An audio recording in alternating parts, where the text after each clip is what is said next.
When gunshots erupted outside the downtown courthouse, terrified bystanders scattered in every direction, desperately seeking cover. But 37-year-old Kurt Kestrel did the unthinkable. He ran straight toward the violence.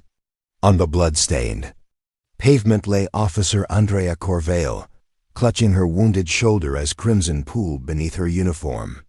No one dared approach the active scene, but Kurt charged forward without hesitation, his loyal golden retriever, Ranger, racing beside him through the chaos. What happened next left the entire police department speechless and brought hardened officers to tears. The single father's split-second decision to risk everything for a stranger would expose a web of corruption that reached the highest levels of city government. But it was Ranger's incredible actions captured on security cameras from 3 different angles that would restore an entire community's faith in both courage and loyalty. This is the story of how one man's selfless act and his dog's unwavering devotion changed everything forever. Before we jump back in, tell us where you're tuning in from. And if this story touches you, make sure you're subscribed, because tomorrow, I've saved something extra special for you. Kurt Kestrel never imagined that an ordinary Tuesday morning would transform him from a forgotten widower into a local hero whose story would inspire an entire city. At 37, this soft-spoken carpenter had built his life around 2 fundamental pillars: his 9-year-old daughter Emma and his woodworking shop nestled in the heart of downtown Millbrook's historic district. The weathered hands that now crafted custom furniture and restored antique pieces told the story of a man who had learned to find beauty in broken things. Standing just over 6 feet tall with sandy, brown hair that refused to stay properly combed, and gentle hazel eyes that held depths of quiet strength, Kurt possessed the kind of steady presence that drew people to him without him ever trying. His face bore the lines of someone who had smiled through pain, weathered storms, and emerged stronger but gentler. A small scar above his left eyebrow served as the only visible reminder of his years in service, though he rarely spoke of those days anymore. 3 years had passed since pneumonia stole his wife Rachel from their small family. 3 years since he had held her hand in the sterile hospital room as her breathing grew shallow and finally stopped. She had been the light of their world, a kindergarten teacher whose laughter could fill any room and whose patience seemed infinite. Rachel had possessed an extraordinary gift for seeing potential in everyone she met, especially in Kurt during those early days when he struggled to adjust to civilian life after his discharge. After her funeral, Kurt had made a conscious decision to retreat from the world, channeling all his energy into raising Emma and building his furniture business. The transition from structured military life to the chaos of single parenthood had been jarring, but Emma's resilience and Rachel's memory had given him purpose. He traded his uniform for sawdust-covered work clothes and found unexpected peace in the rhythm of sanding, measuring, and creating something lasting with his hands.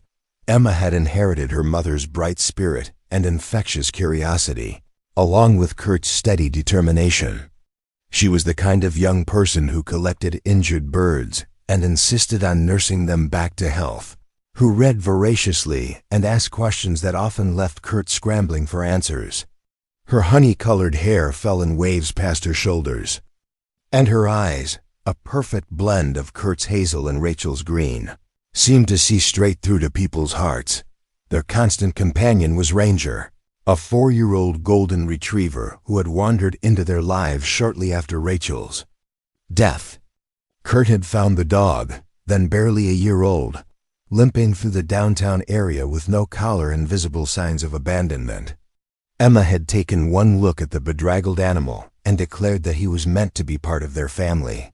Ranger had proven her right, growing into 85 pounds of unwavering loyalty and gentle strength. His thick golden coat and intelligent brown eyes made him beautiful, but it was his intuitive understanding of both Kurt and Emma's emotional needs that made him invaluable. The dog seemed to possess an almost supernatural ability to sense when either of his humans needed comfort.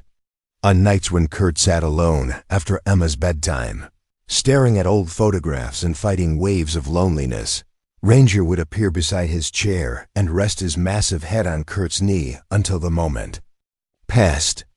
When Emma woke from nightmares about losing her father like she had lost her mother, Ranger would pad into her room and curl up beside her bed until morning.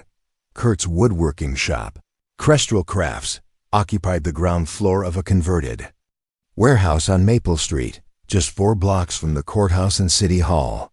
The business had grown slowly but steadily, built entirely on word-of-mouth recommendations and Kurt's reputation for meticulous craftsmanship. He specialized in restoration work, breathing new life into pieces that others might consider beyond saving.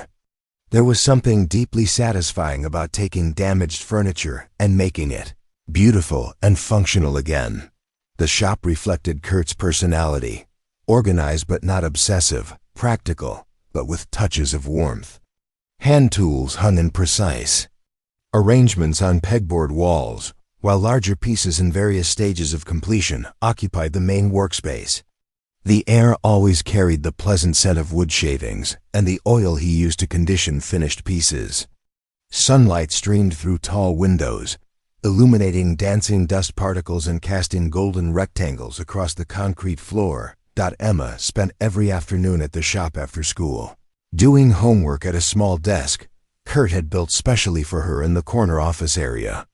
She had become his unofficial assistant, learning to identify different wood types and understanding the basic principles of joinery. Ranger claimed a spot near the main workbench, content to observe the daily rhythm of creation while serving. As an early warning system for approaching customers, their small family had found contentment in routine and simplicity. Kurt dropped Emma at school each morning before opening the shop, spent his days crafting and restoring, picked her up each afternoon, and they spent evenings together working on homework, preparing simple meals, and sharing the quiet companionship that had sustained them through their deepest grief. Weekends were reserved for adventure, hiking trails in the nearby state park, exploring farmers markets, or simply reading together in the shop while Ranger dozed nearby. The neighborhood around the shop had undergone significant changes in recent years. What had once been a thriving commercial district full of family-owned businesses was slowly being transformed by outside developers and rising property values. Several longtime merchants had been forced to sell when they could no longer afford the increasing rent, replaced by upscale boutiques and trendy restaurants that catered to a different clientele entirely. Kurt had managed to maintain his lease through a combination of fair landlord relationships and steady business growth, but he felt the pressure of change all around him. The courthouse area, once considered the stable heart of downtown Millbrook, had become increasingly tense as development interests clashed with longtime residents and business owners. City council meetings had grown contentious, with accusations of corruption and backroom deals becoming commonplace in local politics. Despite the external changes, Kurt had worked hard to create a sense of security and normalcy for Emma. He wanted her to grow up feeling safe and loved, insulated from adult concerns about money and politics. His own experience with loss had taught him how quickly life could change, and he was determined to give her the stable childhood that circumstances had interrupted when Rachel died. Kurt's background included skills and training that he rarely discussed, but that had shaped his approach to both parenting and business. His years of service had taught him discipline, attention to detail, and the importance of preparation. He had learned to assess situations quickly, to remain calm under pressure, and to prioritize the safety of others above his own comfort. These qualities served him well in civilian life, though he had consciously chosen to focus on creation rather than destruction, on building rather than defending. The transition from uniformed service to small business ownership had not been easy, but Rachel's support and encouragement had made all the difference. She had believed in his vision of creating something lasting and beautiful, of using his hands to build rather than tear down. After her death, Continuing the work they had planned together became a way of honoring her memory while providing. For Emma's future. Tuesday morning arrived with the kind of crisp, autumn air that made downtown Millbrook feel alive with possibility. Kurt had developed a routine over the 3 years since Rachel's death, one that provided structure and comfort for both him and Emma. Their day began at 6:30 when Ranger's internal clock triggered his gentle but insistent wake-up routine. Padding between their bedrooms until both humans were stirring, Emma emerged from her room with characteristic enthusiasm, her hair a tangle of honey-colored waves that would require significant negotiation before it resembled anything close to neat. She had inherited Rachel's ability to wake up fully alert and ready to engage with the world, a trait that both amazed and occasionally exhausted Kurt, who needed at least 2 cups of coffee before achieving basic functionality. Their breakfast routine was a carefully orchestrated dance that maximized efficiency while maintaining the relaxed atmosphere Kurt was determined to preserve. Emma handled feeding Ranger and setting the table while Kurt prepared their standard weekday meal, scrambled eggs, toast, and fresh fruit when available. She chattered constantly throughout the process, sharing dreams from the night before, concerns about upcoming school assignments, and random observations about everything from cloud formations to the behavior of the neighborhood cats. Kurt listened with the focused attention that Rachel had taught him was one of the greatest gifts a parent could offer. He asked questions, provided gentle guidance, and occasionally redirected conversations that threatened to make them late for school. These morning exchanges had become precious to him, a daily reminder of the intelligent, compassionate young person Emma was becoming despite the challenges life had thrown their way. Preparing and narrating this story took us a lot of time. So, if you are enjoying it, subscribe to our channel. It means a lot to us. Now back to the story. The walk to Millbrook Elementary took exactly 12 minutes at Emma's preferred pace, which included stops to examine interesting rocks, greet familiar dogs, and wave to shop owners who were opening their businesses for the day. Ranger accompanied them partway, turning back at the corner where Kurt's gentle command released him to return home and begin his self-appointed patrol of the shop area. Emma's school sat in the heart of the historic district, a red brick building that had educated generations of Millbrook residents.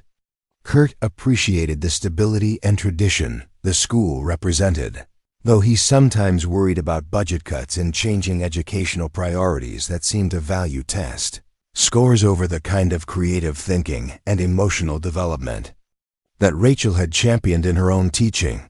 After delivering Emma to her classroom with their customary hug and reminder about after-school pickup, Kurt walked back through the downtown area to open Crestral Crafts. The morning air carried the sense of coffee from the nearby cafe, fresh bread from the bakery, and the faint smell of wood smoke from early fires in residential areas. These familiar fragrances had become associated in his mind with fresh starts and daily possibilities. The shop occupied a corner space with large windows that invited natural light and allowed passersby to observe his work in progress.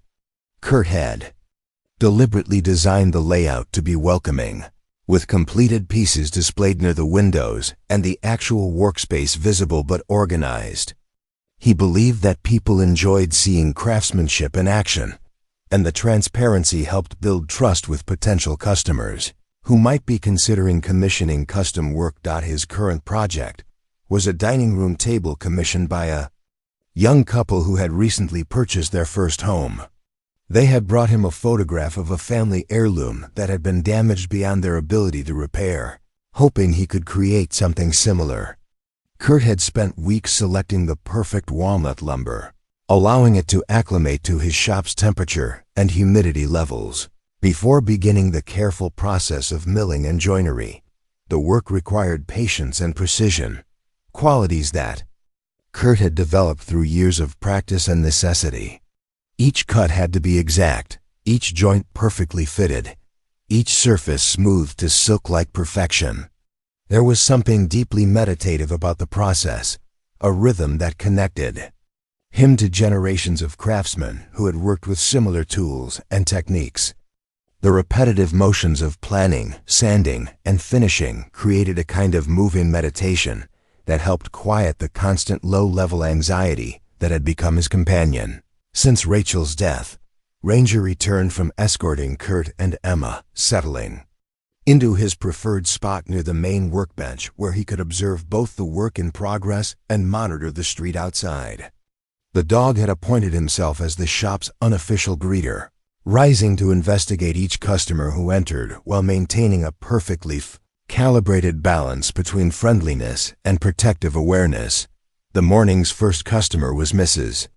Orville, an elderly woman who lived in one of the apartments above the shops along Maple Street. She had inherited a rocking chair from her grandmother and wanted Kurt's opinion about whether restoration was possible or advisable. Kurt examined the piece carefully, running his hands along the worn wood and testing the stability of various joints. The chair was definitely salvageable, though it would require significant work to restore both its structural integrity and its appearance. Kurt explained the process honestly, including his estimated timeline and cost, while emphasizing that the piece's sentimental value made the investment worthwhile. Mrs. Orville's face brightened with relief and gratitude, and they scheduled a time for her to bring the chair to the shop for a more detailed assessment. These interactions represented what Kurt loved most about his business: the opportunity to help people preserve pieces that held emotional significance while practicing the craft that brought him satisfaction and purpose. Every restoration project told a story, and Kurt had become skilled at reading the history written in worn surfaces, loose joints, and accumulated damage. Around 10:30, Emma called from school during her mid-morning break, a ritual they had established to maintain connection throughout their days apart. Her voice bubbled with excitement about a science experiment involving plant growth, and her teacher's announcement about an upcoming field trip to the Natural History Museum. Kurt listened, asked appropriate questions, and confirmed their after-school plans before ending the call with their customary exchange of love.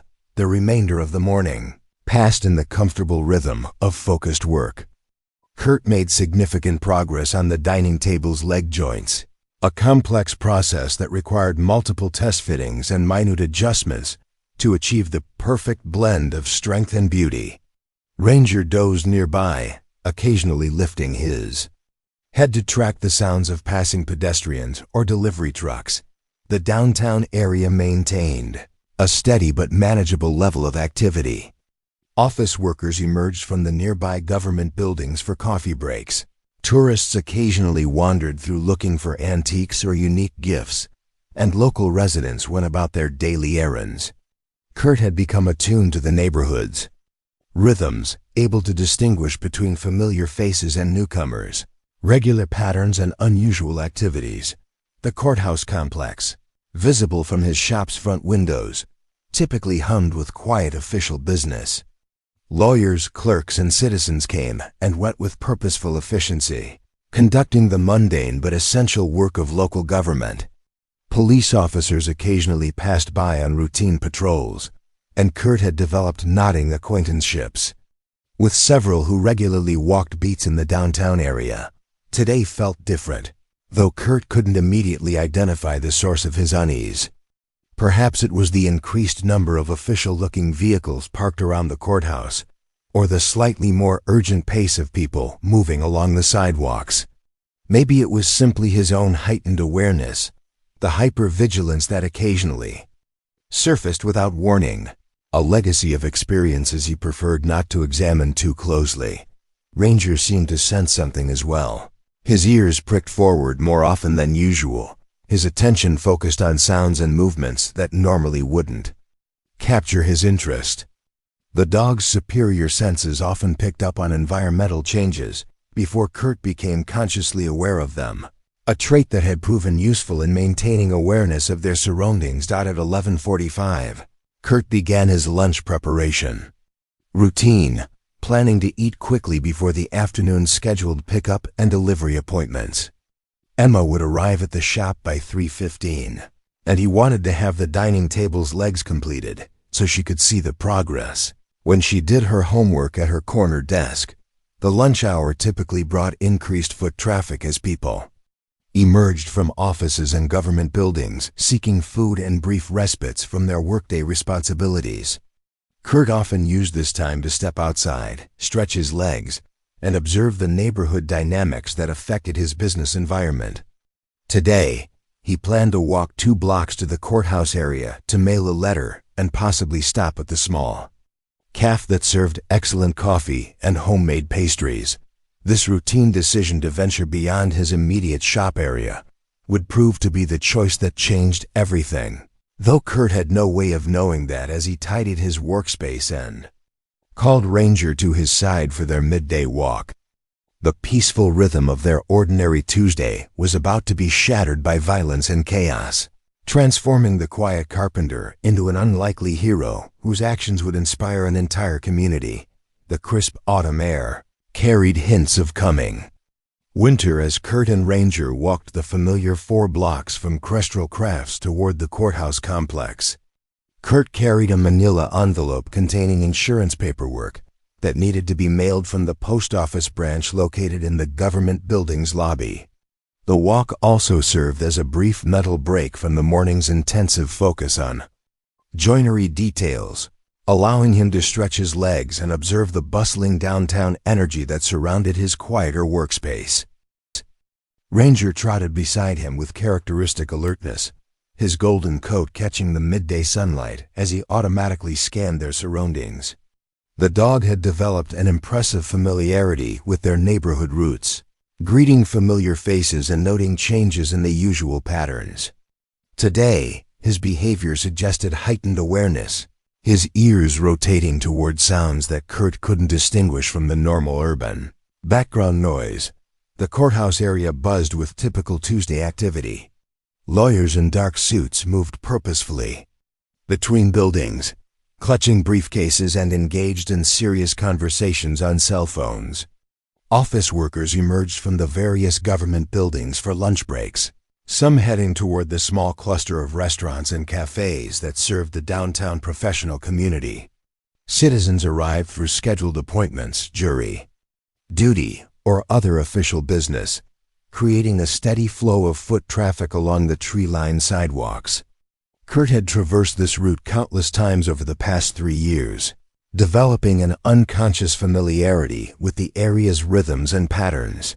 He knew which parking meters expired first, which benches attracted elderly residents who enjoyed people watching, and which storefronts changed tenants most frequently. This intimate knowledge of his surroundings made him sensitive to variations in the normal flow, though today's anomalies were subtle enough that he couldn't immediately identify their source. The first concrete sign of trouble came as they approached the courthouse's main entrance. Kurt noticed an unusual concentration of official vehicles parked along streets that typically accommodated only civilian traffic. Several unmarked sedans with the telltale characteristics of law enforcement vehicles occupied spaces normally reserved for public parking. Their occupants remained inside, windows slightly lowered, creating an atmosphere of tension that seemed to charge the surrounding air.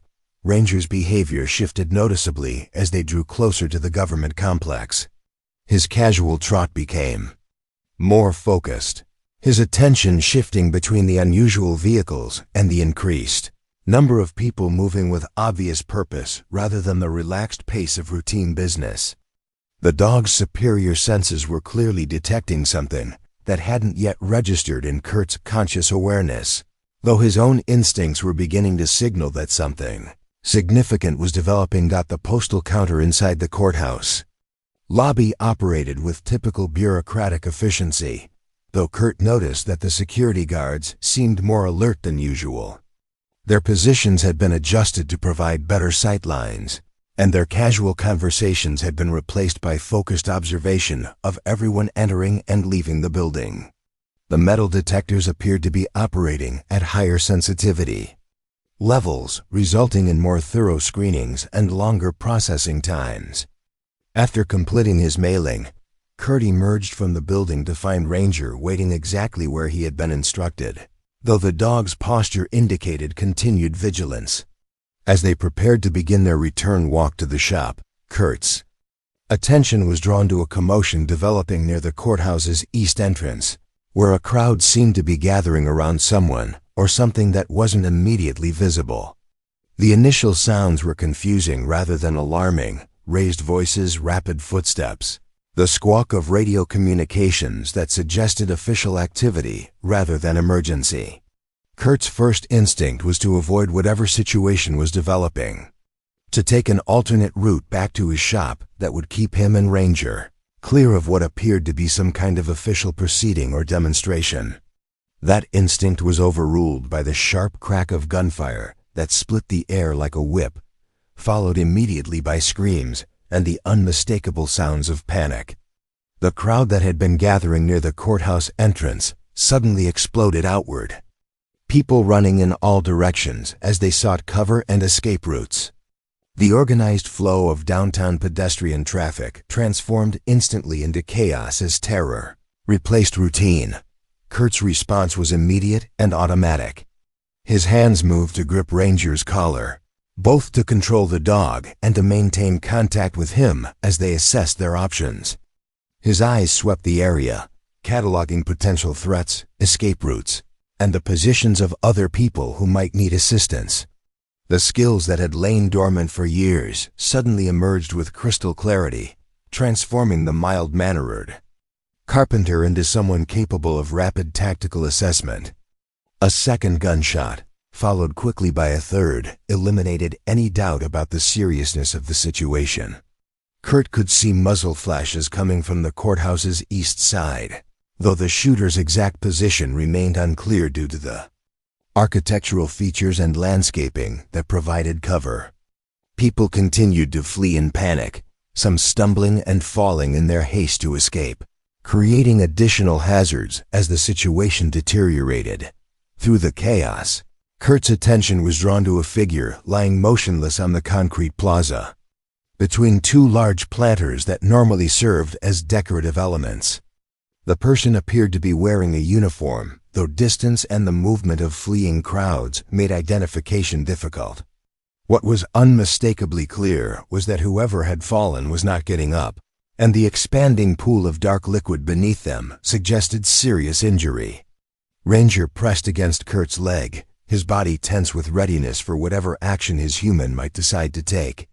The dog's training and instincts had prepared him to respond to crisis situations, though his primary focus remained on Kurt's safety and the execution of whatever commands might be necessary. His brown eyes remained fixed on Kurt's face, waiting for direction while his ears tracked the continuing sounds of chaos and confusion. More gunshots erupted from the courthouse area, at least 6 in rapid succession, suggesting either multiple shooters or someone with considerable ammunition and the willingness to use it. The sounds echoed off the surrounding buildings, making it difficult to determine exact locations or the number of people involved. Emergency sirens began to wail in the distance, indicating that law enforcement and medical personnel were responding, though their arrival would take precious minutes. Kurt found himself facing a decision that crystallized everything he valued and believed in. The safe choice was obvious: retreat to a secure location and wait for professional responders to handle the situation. He had no official responsibility for whatever crisis was unfolding, no obligation to involve himself in what appeared to be an active shooter situation. Emma needed her father to come home safely, and his primary duty was to ensure that he remained alive and uninjured to continue providing for her future. But the figure on the courthouse plaza wasn't moving, and the pool of blood beneath them continued to expand. Professional help was minutes away, and those minutes might mean the difference between life and death for whoever had fallen. Kurt's conscience, shaped by years of training and reinforced by Rachel's belief in the fundamental importance of helping others, would not permit him to walk away from someone who might die without immediate intervention. The moment of decision arrived with sudden clarity. Kurt looked down at Ranger, seeing intelligence and readiness in the dog's alert expression. He thought of Emma, of Rachel, of the values they had tried to instill in their family about courage and compassion. The choice, when it came, felt inevitable rather than heroic, a simple matter of doing what needed to be done, regardless of the personal cost. "Stay close," he whispered to Ranger, his voice steady despite the adrenaline coursing through his system. The dog's tail wagged once in acknowledgement, a brief gesture that communicated perfect understanding and unwavering loyalty. Together, they began moving toward the courthouse plaza, against the flow of fleeing people, toward the fallen figure, who lay bleeding on the concrete while chaos erupted around them. The weight of decision pressed down on Kurt like a physical force as he watched the steady expansion of blood beneath the motionless figure on the courthouse plaza. Every rational thought screamed for retreat, for safety, for the preservation of his own life so that Emma would not lose both parents to tragedy. Yet something deeper than rational thought was pulling him forward, a moral imperative that had been shaped by years of training, hardened by personal loss, and reinforced by the values Rachel had insisted they teach their daughter. Ranger remained. Pressed against his leg, a warm and solid reminder of loyalty that transcended personal safety. The dog's brown eyes held an intelligence that seemed to understand the gravity of their situation, while expressing complete faith in whatever decision Kurt might make. There was no judgment in that gaze, no pressure toward any particular choice. Only the absolute certainty that whatever path Kurt chose, Ranger would follow without hesitation. The fallen figure had become clearer as more people fled the immediate area. Kurt could now see the distinctive dark blue uniform of a Millbrook police officer, along with the equipment belt and radio that confirmed this was someone who had been trying to protect others when violence erupted. The officer appeared to be female, based on build and hair length, though her face was turned away from Kurt's position. One arm was pressed against her shoulder in what looked like an attempt to stem bleeding from a gunshot wound. More shots rang out from somewhere beyond the courthouse's east wing, followed by the sound of shattering glass and additional screams. The shooter or shooters were still active, still dangerous, making any movement toward the plaza an act of considerable risk. Emergency sirens were growing louder, but professional help remained at least 3 or 4 minutes away. For someone with a serious gunshot wound, those minutes could mean the difference between survival and death. Kurt's mind automatically began calculating angles, distances, and cover options as his dormant tactical training reasserted itself. The plaza offered minimal protection, with only the decorative planters and a few benches providing potential concealment. The wounded officer lay approximately 40 yards from Kurt's current position, exposed to potential fire from multiple directions. Any rescue attempt would require crossing open ground while remaining vulnerable to continued shooting. The rational choice was overwhelmingly clear: retreat to safety, call 911 to report the wounded officer's location, and trust professional responders to handle the situation when they arrived. Kurt had no body armor, no weapons, no communication equipment, and no legal authority to intervene in what appeared to be an active shooter situation. He was a civilian with a young daughter who depended on him for everything, and taking unnecessary risks violated every principle of responsible parenting. But the officer was bleeding, possibly dying, while he stood safely distant and debated his options. The moral equation was as clear as the tactical one. Someone needed help immediately, and he was the only person in position to provide it. Professional responders were minutes away, but the wounded officer might not have minutes to spare. Every second of delay increased the likelihood that his potential intervention would become meaningless. The memory of Rachel's voice cut through his internal debate with startling clarity. He could hear her words from one of their many conversations about values and choices, delivered in the gentle but firm tone she used when discussing matters of fundamental importance. Courage isn't the absence of fear, Kurt. It's acting in spite of fear when action is necessary. We teach Emma that helping others matters more than personal convenience or comfort. Those conversations had typically centered around smaller moral choices, whether to return excess change from a store, clerk's mistake, how to respond to playground bullying, the importance of honesty even when it carried consequences. But the underlying principle remained the same. When faced with a choice between self-interest and helping others, the right path was usually clear, even when it wasn't easy. Kurt looked down at Ranger again, drawing strength from the dog's unwavering presence. "What do you think, boy?" he whispered, though he already knew the answer.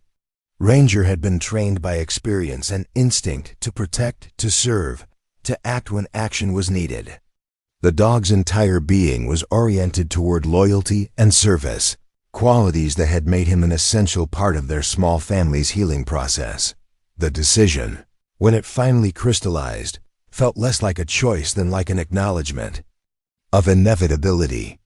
Kurt simply could not walk away from someone who was bleeding and defenseless, regardless of the risks involved. Emma had lost her mother to circumstances beyond anyone's control, but she would not lose her father to moral cowardice. If something happened to him during a rescue attempt, at least she would know that he had died trying to help someone, rather than abandoning them to save himself. "We're going to help her," Kurt said quietly to Ranger, his voice carrying a calm certainty that surprised him. The dog's tail wagged once in acknowledgement, and Kurt could swear he saw approval in those intelligent brown eyes. They had crossed a threshold together, moving from observers to participants in whatever tragedy was unfolding around them. Kurt began moving toward the plaza with the steady, purposeful gait that had once carried him through much more dangerous terrain. His eyes continuously scanned for threats while his mind cataloged potential cover positions and escape routes. Ranger matched his pace perfectly, staying close enough to respond to commands while maintaining his own awareness of their surroundings. Sounds of chaos continued to echo around them, more sirens approaching from multiple directions. The occasional crack of gunfire shouted commands that suggested law enforcement was beginning to establish a perimeter. People continued to flee past them, most too focused on their own escape to notice two figures moving against the general flow of evacuation. As they drew closer to the wounded officer, Kurt could see that she was conscious but clearly in distress. Her face was pale with blood loss, and her breathing appeared labored. One hand pressed against a shoulder wound, while the other reached weakly toward a service weapon that had fallen several feet away. Her eyes tracked Kurt's approach with a mixture of hope and confusion, as if she couldn't quite believe that someone was moving toward her rather than away from the danger. "I'm here to help," Kurt called out when he was close enough to be heard over the background noise. "I have medical training." This was only partially true. His background included basic combat first aid, but nothing approaching professional medical expertise. However, those skills were considerably better than nothing, and confidence in his voice might help keep the officer calm while he assessed her condition. Ranger reached the officer first, positioning himself between her and the direction from which the gunfire had originated. The dog's protective instincts had kicked in completely, and he was now treating the wounded woman as part of his pack, someone to be defended regardless of personal cost. His alert posture and ready stance would provide early warning of any approaching threats while Kurt focused on medical assessment and treatment. The officer's name tag identified her as a Corvale, and her age appeared to be early 30s based on facial features that were currently tight with pain and stress. Blood had soaked through her uniform shirt around the shoulder area, though the wound appeared to be in the upper chest or shoulder region rather than center mass. This was potentially survivable with proper treatment, though she was clearly losing blood at a rate that required immediate intervention. "Officer Corvale, I'm Kurt," he said as he knelt beside her, his voice calm and reassuring despite the chaos continuing around them. "I'm going to take a look at your wound and see what we can do to help. Can you tell me where else you're hurt?" Her response was weak but coherent. "Just the shoulder, I think." Bullet went through the vest gap. This was actually encouraging news, as it suggested the wound might have missed major organs, while still causing significant bleeding that needed to be controlled. Doc Kurt quickly assessed their immediate situation. They were still exposed to potential gunfire. Emergency responders were approaching but not yet on scene, and the officer needed medical attention that exceeded his capabilities. Their best chance was to stabilize her condition enough to survive until professional help arrived, then ensure that help could find them quickly when it became available. "Ranger, watch," Kurt commanded, and the dog immediately shifted into high alert mode.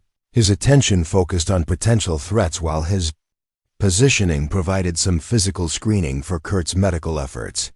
Together, they had committed fully to this rescue attempt, and now their success would depend on skill, luck, and the hope that help would arrive before the situation deteriorated further. Kurt's hands moved with practiced efficiency as he assessed Officer Corvale's wound, his dormant medical training surfacing through years of civilian life like muscle memory that had never truly faded.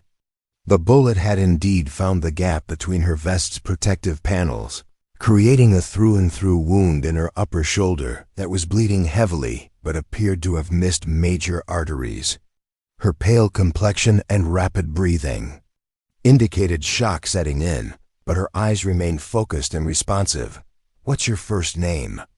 Kurt asked as he pressed his jacket firmly against the entry wound, using conversation to keep her conscious while applying direct pressure to control the bleeding. His voice carried the calm authority that had once helped wounded soldiers focus on survival rather than panic. "Andrea," she managed, wincing as he adjusted the pressure. There were 3 of them. They came out of the courthouse service entrance. "I was responding to reports of suspicious activity." Her words came in short bursts, interrupted by controlled breathing that suggested she was fighting to maintain composure despite significant pain. Ranger remained in his protective stance, his attention divided between monitoring their surroundings and occasionally glancing back to ensure Kurt was safe. The dog's ears rotated constantly, tracking sounds that might indicate approaching threats or the arrival of backup. His presence provided both early warning and psychological comfort, a familiar anchor in the midst of chaos. The gunfire had moved to a different area of the courthouse complex, though the sounds suggested the shooters were still active and dangerous. Kurt could hear police sirens growing closer, but the responding units would need time to establish perimeter security and assess the situation before they could safely approach wounded personnel. Andrea's condition couldn't wait for a completely secure scene. "I need to move you to better cover," Kurt explained, gesturing toward a concrete planter about 15 feet away that would provide protection from multiple angles. "Can you help me get you there, or do I need to carry you?" Andrea tested her mobility carefully, discovering that her legs were functional despite the shoulder wound. "I can move with help," she decided, though Kurt could see the effort required to maintain that level of control. Her determination reminded him of other wounded personnel he had known, people who refused to surrender to their injuries even when circumstances appeared overwhelming. Moving Andrea to cover required careful coordination to maintain pressure on her wound while supporting her weight and watching for potential threats. Ranger automatically adjusted his position to provide screening during their vulnerable transition, his body language indicating complete readiness to respond to any developing situation. The 15-foot movement felt like a marathon, with every step potentially exposing them to renewed gunfire. The concrete planter provided significant improvement in their tactical situation, offering protection from the courthouse complex while maintaining sightlines toward the approaching emergency vehicles. Kurt could now focus more completely on medical treatment without the constant exposure that had made their initial position untenable. Andrea's breathing was becoming more labored, indicating that shock was progressing despite his efforts to control the bleeding. "Tell me about your family," Kurt said, working to keep her conscious and focused while he fashioned a more effective pressure bandage from his shirt. This conversation served multiple purposes, monitoring her mental state, providing distraction from pain, and maintaining the human connection that could make the difference between giving up and fighting to survive. "Daughter in college," Andrea replied, her voice growing weaker but maintaining clarity. "Maria. She's studying to be a nurse. Wants to help people like her mom." The pride in her voice was unmistakable, even filtered through pain and shock.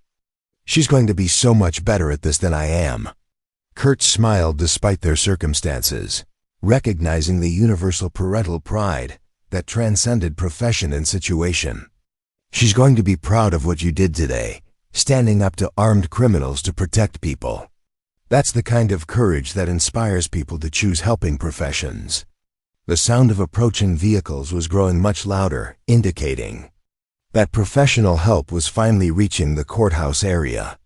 However, Kurt could also hear continued gunfire from what sounded like the building's opposite side, suggesting that the situation remained active and dangerous. Responding officers would need to secure the scene before medical personnel could safely approach wounded victims. Ranger's head snapped toward a specific direction, his body tensing in a way that indicated immediate threat rather than general alertness. Kurt followed the dog's gaze to see two figures in dark clothing moving through the landscaping approximately 60 yards away, carrying what appeared to be rifles and moving with the purposeful coordination of people executing a planned operation. "Contact," Kurt whispered to Andrea, borrowing terminology that felt natural despite years of civilian life.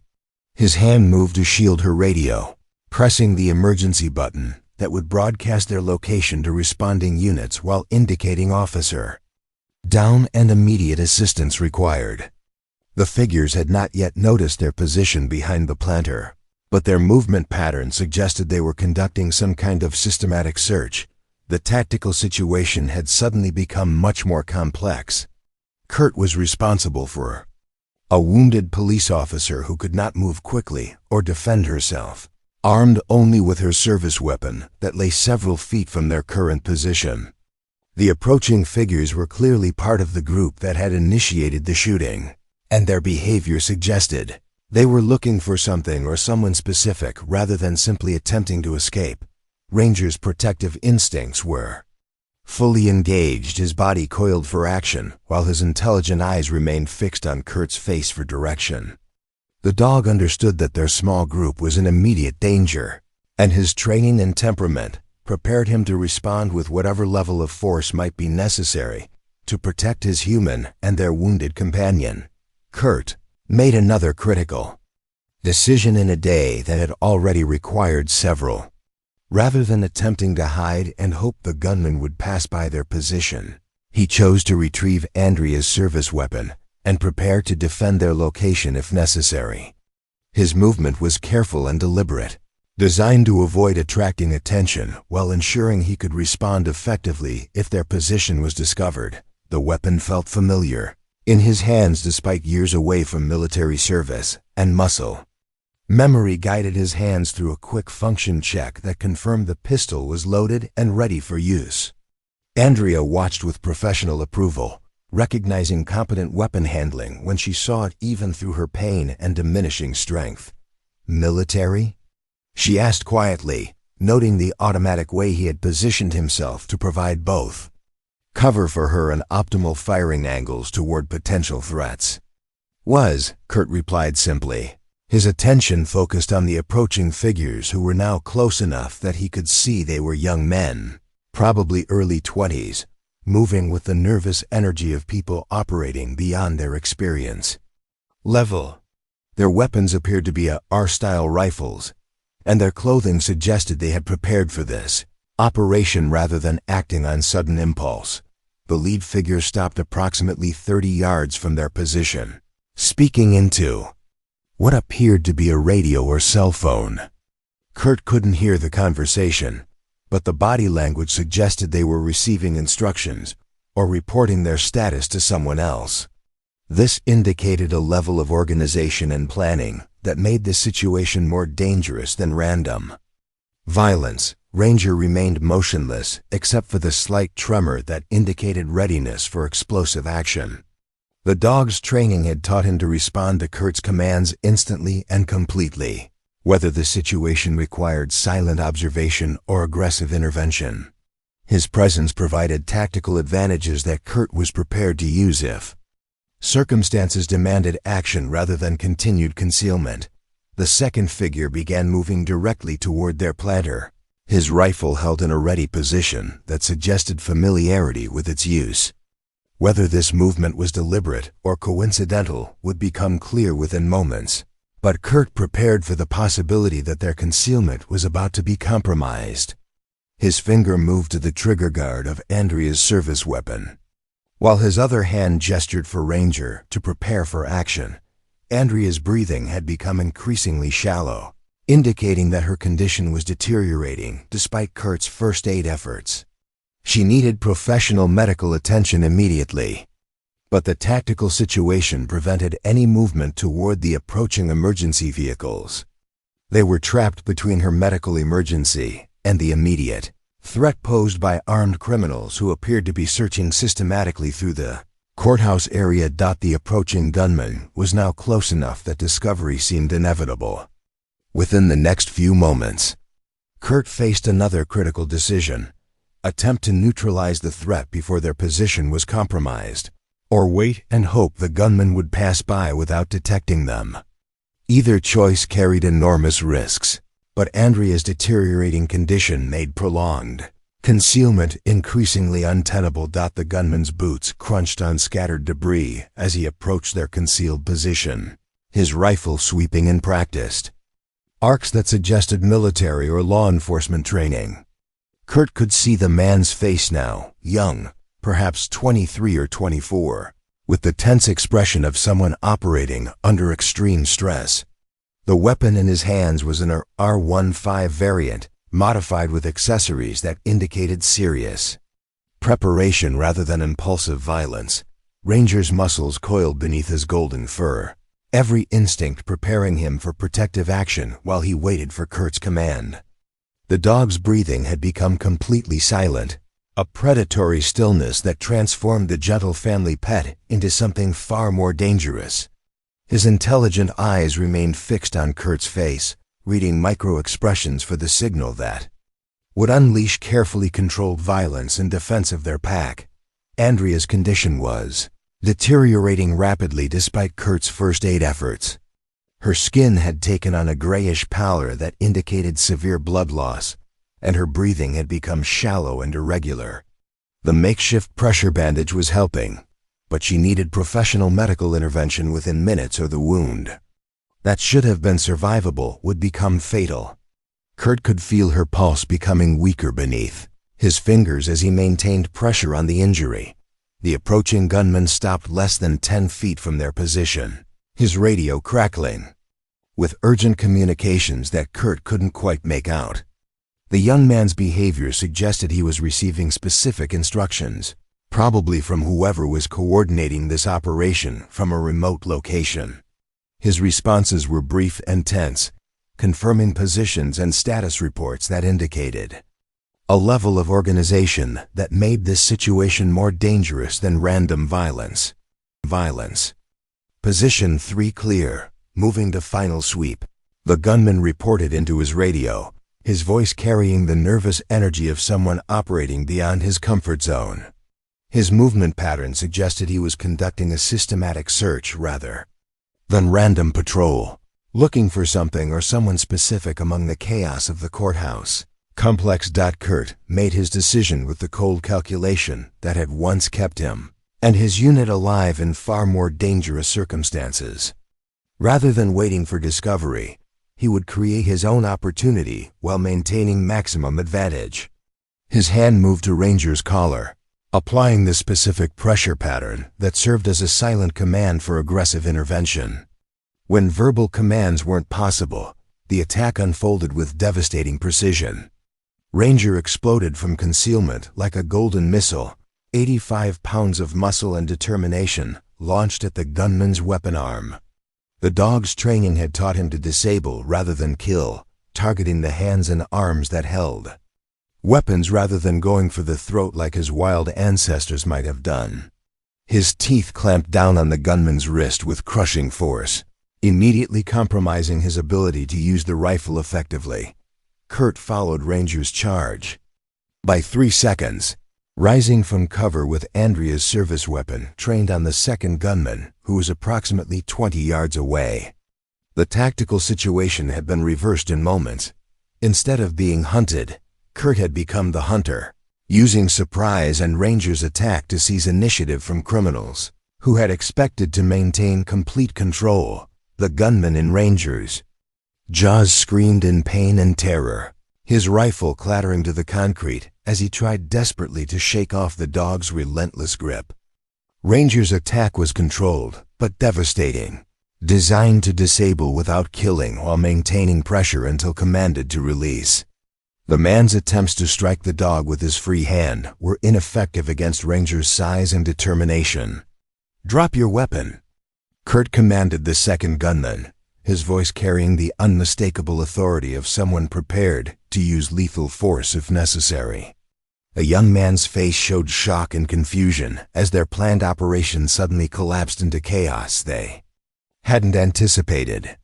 His rifle wavered between Kurt and his wounded companion, indecision paralyzing him at that critical moment.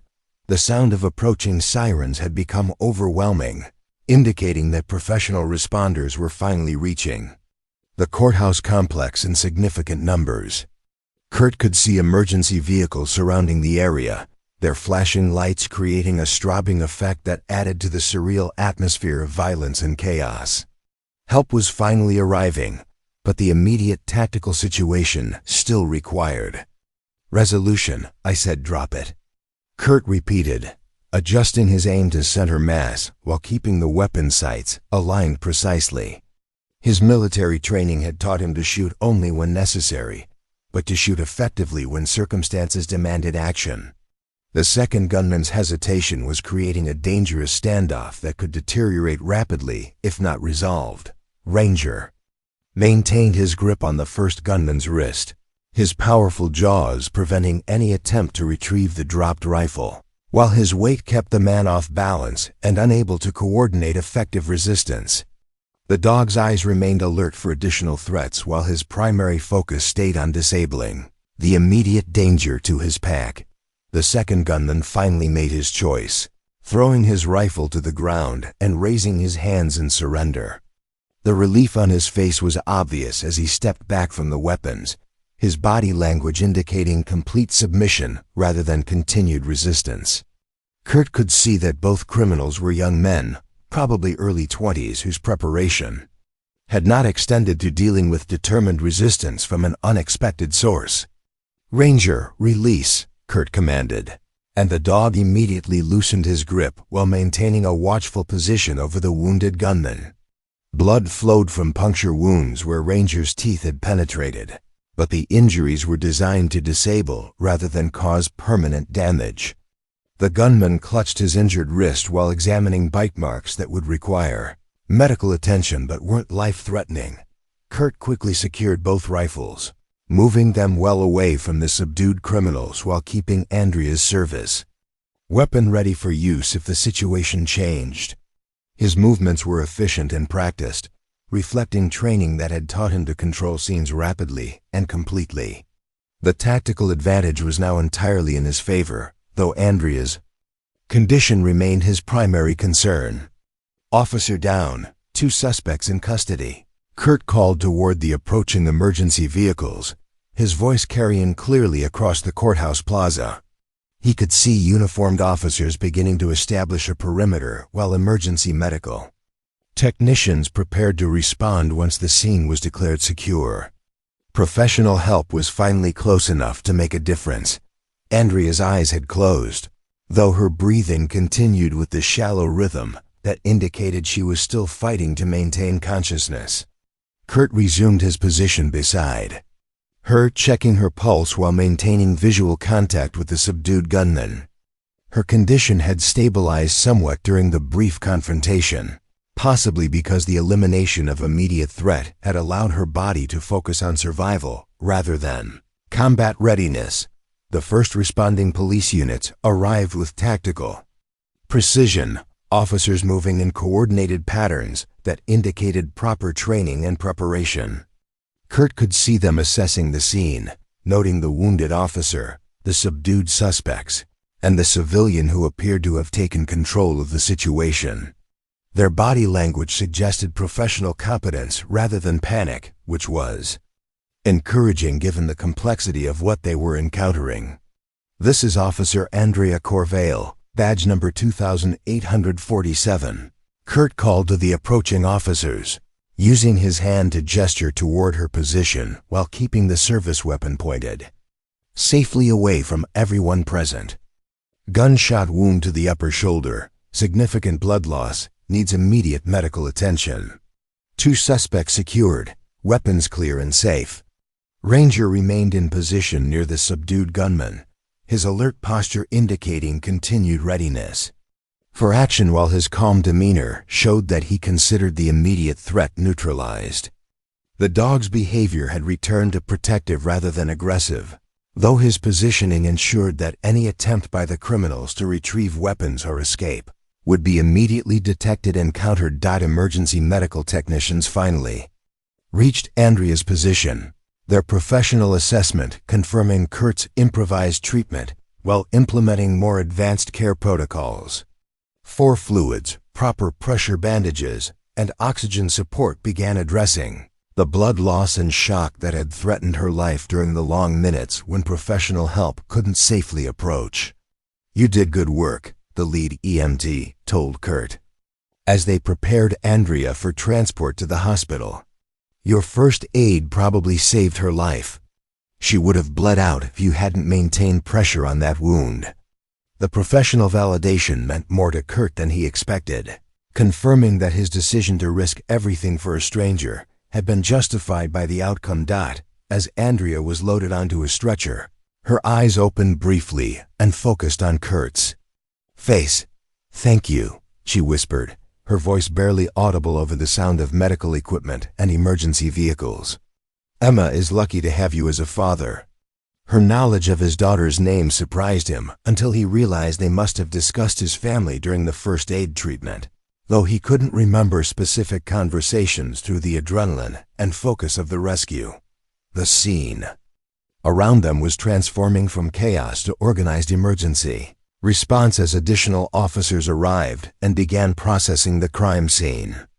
Kurt found himself surrounded by law enforcement personnel who were asking questions, taking statements, and trying to understand exactly what had occurred during the courthouse shooting. Ranger pressed against his leg, providing emotional support. During the transition from action to aftermath, Kurt's hands began to shake slightly as the adrenaline subsided, a normal physiological response that he recognized from previous experiences with combat stress. The immediate danger was over. Andrea was receiving proper medical care, and the criminals were in custody. Their mission had been successful, though Kurt was beginning to realize that their involvement in this incident was far from finished. The transformation from hero to suspect began so gradually that Kurt initially missed the subtle shift in how the responding officers were treating him. What had started as professional gratitude for his assistance in securing the scene slowly evolved into something that felt more like interrogation than debriefing. The questions became more pointed, the tone more suspicious, and Kurt found himself being separated from Ranger, despite his protests that the dog had been instrumental in stopping the attack. Detective Raymond Valdez arrived on scene 45 minutes after the shooting, his silver hair and weathered face suggesting decades of experience with violent crime investigations. At 52, Valdez had built his reputation on methodical casework and an instinctive suspicion of convenient explanations. His pale blue eyes studied the courthouse plaza with the calculated assessment of someone who had learned to question every detail of seemingly obvious situations. "So let me understand this correctly," Valdez said as he reviewed the preliminary reports while standing near the concrete planter where Kurt had treated Andrea. "You just happened to be in exactly the right place at exactly the right time too. Rescue Officer Corvale. You just happened to have military training that allowed you to disarm 2 suspects. And your dog just happened to be trained well enough to attack on command and disable an armed criminal." Kurt felt the first stirrings of unease as he recognized the implication underlying Valdez's questions. "I was mailing insurance papers at the courthouse post office. I walked outside and heard gunshots. I saw Officer Corvale bleeding and decided to help. Everything else followed from that decision." Valdez nodded slowly, his expression revealing nothing about whether he found this explanation credible. "Military training, you said. What branch and what years?" His tone suggested these details were being verified against official records rather than accepted at face value. "Army, 6 years, discharged honorably in 2018, Kurt replied, providing information that would be easily confirmed through personnel records. "I served 2 deployments overseas, received training in combat first aid and small unit tactics. Nothing that thousands of other veterans don't have." The detective's questions continued for another 20 minutes, covering Kurt's current employment, his reason for being downtown, his knowledge of the courthouse layout, and his familiarity with local law enforcement procedures. Each query felt reasonable individually, but collectively they suggested an investigation that treated Kurt as a potential participant rather than a helpful bystander. Ranger had been secured in a police vehicle, despite Kurt's repeated explanations that the dog was essential emotional support for his daughter and posed no threat to anyone except criminals. The separation felt deliberately punitive, designed to increase Kurt's stress level and make him more likely to reveal information that might contradict his initial statements. Kurt recognized the technique from his own training, though experiencing it as a target rather than a practitioner was profoundly uncomfortable. "We're going to need you to come to the station for a more detailed statement," Valdez informed him as crime scene technicians continued processing evidence around the courthouse plaza. "This is standard procedure for any civilian involved in a shooting incident. We'll also need to hold your dog pending evaluation of his role in the incident." The request sounded reasonable, but Kurt understood that it was actually a politely worded command rather than an optional invitation. His status was shifting from witness to person of interest, a change that reflected suspicions he couldn't fully understand. The successful rescue of Andrea and capture of 2 criminals should have been cause for gratitude rather than suspicion. The ride to the police station provided Kurt with time to consider the developing situation from law enforcement's perspective. A civilian with military training had appeared at exactly the right moment to rescue a wounded officer during what appeared to be a planned attack on the courthouse. His actions had been heroic but also highly convenient, suggesting either remarkable coincidence or advanced knowledge of events. Lieutenant Sarah Hendricks, the watch commander who greeted Kurt at the station, possessed the kind of professional demeanor that revealed nothing about her personal thoughts or feelings.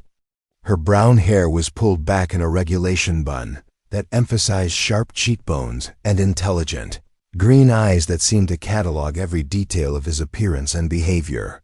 At 38, she had earned her rank through solid investigative work and an ability to remain objective even in politically sensitive cases.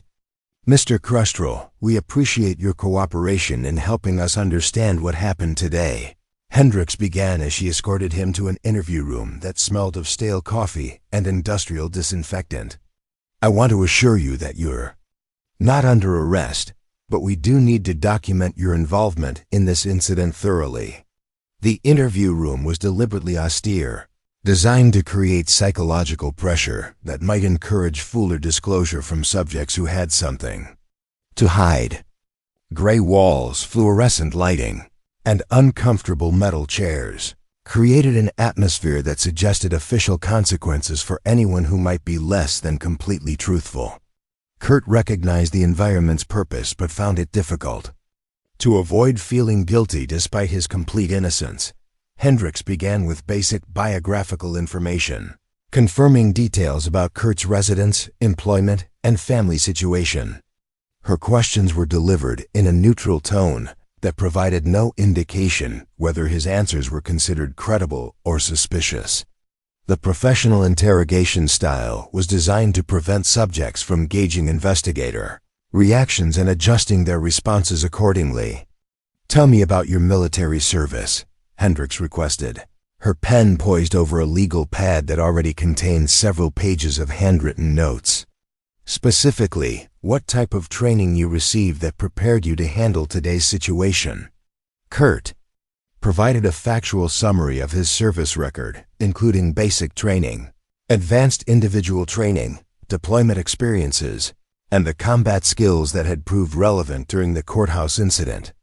He emphasized that his background was typical for infantry veterans rather than specialized or unique, though he could see that Hendricks was taking detailed notes about his capabilities and experience. "Have you had any previous contact with Officer Corvale?" she asked, shifting to questions that seemed designed to establish whether their encounter had been planned or coincidental. "Any reason you might have known her schedule or location today?" "I've never met her before today," Kurt replied honestly. "I don't know any Millbrook police officers personally. I moved here 3 years ago after my wife died, and I've had no reason to interact with law enforcement since then." Hendricks consulted a file folder that contained what appeared to be background information gathered during the preliminary investigation. "Your business is located 4 blocks from the courthouse. You walk through that area regularly. It would be natural for you to be familiar with police patrol patterns and officer schedules." The implication was becoming clearer despite Hendricks' careful neutrality. Someone was suggesting that Kurt's rescue of Andrea might not have been the spontaneous act of heroism it appeared to be. The alternative theory seemed to involve advanced knowledge of the attack, possibly even coordination with the criminals who had initiated the shooting. "I own a woodworking shop," Kurt said, working to keep frustration out of his voice. "I make furniture and restore antiques. I have no involvement with criminal activity of any kind. I pay my taxes, raise my daughter, and try to contribute positively to the community. Today was the first time I've ever been involved in any kind of violence since leaving the military." The interview continued for 2 hours, covering every aspect of Kurt's background, current circumstances, and activities during the day leading up to the courthouse shooting. Hendricks was thorough and professional, but Kurt could sense an underlying skepticism that suggested his explanations were being viewed as potentially constructed rather than spontaneous. During a brief break, Kurt was allowed to call his daughter's school to arrange for her after-school care, though he wasn't permitted to explain the situation in detail. Emma's confusion and worry were evident even through the brief phone conversation, and Kurt felt a growing anger at being treated like a criminal when he had risked his life to save someone. "Mr. Kestrel, I need to inform you that we'll be conducting a search of your business premises," Hendricks said when the interview resumed. "We have a warrant based on the unusual circumstances of your involvement in today's incident. This is standard procedure, and we expect your full cooperation." The search warrant felt like a violation despite Kurt's complete innocence. His shop was his sanctuary, the place where he had rebuilt his life after Rachel's death and created stability for Emma's future. Having investigators treated as a potential crime scene seemed to taint everything he had worked to create during their 3 years in Millbrook. "What exactly are you looking for?" Kurt asked, though he suspected the answer would be deliberately vague to avoid compromising the investigation's integrity. "Evidence that might help us understand the full scope of today's events," Hendricks replied in the neutral tone that had characterized the entire interview. "We need to eliminate all possibilities before we can close this case." Kurt realized that his situation had become significantly more serious than a simple witness statement. He was being investigated as a potential conspirator in an attack that he had risked his life to stop, based on suspicions that seemed to value coincidence over character. The recognition that he might need legal representation was both shocking and terrifying, representing a level of legal jeopardy he had never imagined facing. As he was finally released from the station, with instructions not to leave town without permission, Kurt found himself feeling more violated by the investigation than by the original attack. At least the criminals had been obvious in their hostility, while the legal system was treating him as guilty while maintaining a facade of professional courtesy. The worst part was knowing that Emma would be waiting for him at home, expecting her father to return from a normal day at work with stories about furniture projects and customer interactions. Instead, he would have to explain why police had searched their shop and why her father was being treated as a suspect rather than a hero. Wow. Kurt endured hours of suspicious questioning at the police station. Andrea Corvale was fighting her own battle from a hospital bed in Millbrook General's intensive care unit. Despite the pain medication that clouded her thoughts and the doctor's strict orders to rest and recover, she couldn't shake her growing anger at how the investigation was proceeding. The man who had saved her life was being treated like a criminal, while the real questions about how 3 armed men had gained access to courthouse security areas remained largely unexamined. The bullet had done more damage than initially apparent, nicking a major blood vessel and requiring emergency surgery to prevent internal bleeding. Recovery would take weeks rather than days, but Andrea's determination to clear Kurt's name provided motivation that exceeded any medical concern. From her hospital bed, she began conducting her own investigation using resources that her fellow officers hadn't thought to restrict. Her first call was to her partner, Detective Michael Santos, who had been off duty during the courthouse shooting, but had arrived at the hospital as soon as he heard about her injury. Santos was everything that Detective Valdez wasn't: young, idealistic, and still convinced that law enforcement existed to serve justice rather than close convenient cases. His olive complexion and earnest brown eyes reflected a personality that valued truth over politics. "Mike, I need you to listen carefully," Andrea said when Santos arrived for visiting hours. "Kurt Kestrel saved my life today. Without him, I would have bled to death on that courthouse plaza. But Valdez is treating him like he was part of the attack instead of the person who stopped it." Santos pulled his chair closer to Andrea's bed, his expression indicating complete attention despite the hospital's clinical atmosphere. "What aren't they telling me about this case? I've been getting fragments of information all day, but nobody wants to brief me completely." Andrea's investigation had already uncovered troubling inconsistencies in the official narrative. The 3 suspects had detailed knowledge of courthouse security procedures. They knew which entrances weren't monitored, which areas had camera blind spots, and exactly when shift changes occurred. That information isn't available to random criminals. The implications were serious enough that Santos immediately understood why Andrea was concerned. Someone inside the system had provided intelligence that enabled the attack, and that same someone might be directing suspicion toward Kurt to prevent deeper investigation of the real conspiracy. "Have you seen the search warrant for Kestrel's business?" Andrea asked, handing Santos a copy that her police contacts had provided despite regulations about sharing active investigation materials. "Look at the probable cause statement." Santos read the document carefully, his expression growing increasingly troubled as he absorbed the weak justification for treating Kurt as a suspect. "This is thin, even for Valdez. Suspicious proximity to criminal activity and unusual tactical knowledge describe half the veterans in this city. There's nothing here that suggests actual wrongdoing." Andrea had reached the same conclusion through her own analysis of the available evidence. The search warrant appeared to be a fishing expedition designed to find something, anything, that could justify treating Kurt as a co-conspirator rather than acknowledging The embarrassing fact that a civilian had succeeded where law enforcement had initially failed. "I want you to run background checks on the 3 suspects," Andrea instructed, her voice gaining strength as she focused on investigative work rather than her physical condition. Real background checks, not the surface-level stuff that gets filed in arrest reports. Find out who they know, where they've been, and most importantly, where they might have gotten their information about courthouse security. Santos nodded, understanding that Andrea's request went beyond normal investigative protocols into the kind of deep research that might uncover uncomfortable truths about systemic failures. "I'll need to be careful about how I access those databases. If someone is covering up internal leaks, they won't appreciate thorough investigation."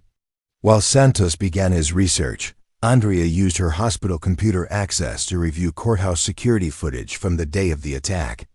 The official investigation had focused on the shooting itself, but Andrea was more interested in the hours and days leading up to the violence. Patterns of reconnaissance and preparation often revealed more about criminal organization than the crimes themselves. What she discovered was deeply disturbing. The courthouse security system had recorded multiple visits by the 3 suspects during the week preceding the attack.